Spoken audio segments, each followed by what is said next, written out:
شیخ محمد راوی سے ایک عورت نے سوال پوچھا کہ ان کے شوہر کی والدہ بیمار رہتی ہے۔ شوہر تقاضا کرتا ہے کہ میں ان کے ماں کی خدمت کروں، کیا مجھ سے یہ سب نہیں ہوتا؟ کیا مجھ پر شوہر کے ماں کی خدمت واجب ہے؟ شیخ نے جواب دیا، نہیں، تجھ پر شوہر کے ماں کی خدمت ہرگز واجب نہیں ہے، ہاں البتہ تمہارے شوہر پر واجب ہے کہ وہ اپنی ماں کی خدمت کرے۔ پھر شیخ نے 3 حل پیش کیے۔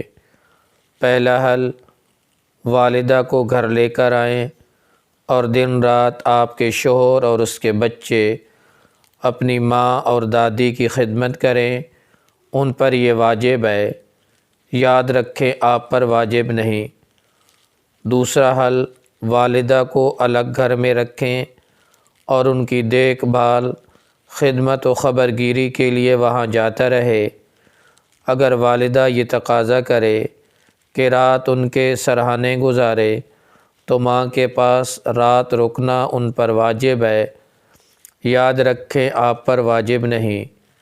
تیسرا حل، والدہ کی دیکھ بھال کے لیے ایک نرس رکھ لیں۔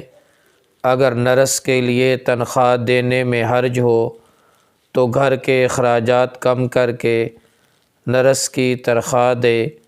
نرس کی موجودگی میں والدہ کے پاس آتے جاتے فتنے میں پڑنے کا خطرہ ہو، نرس سے شادی کرنا واجب ہوگا۔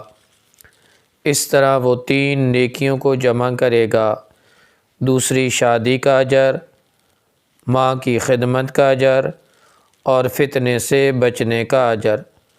البتہ آپ پر شوہر کے ماں کی خدمت واجب نہیں ہے، لہٰذا آپ عزت کے ساتھ اپنے گھر رکی رہیں۔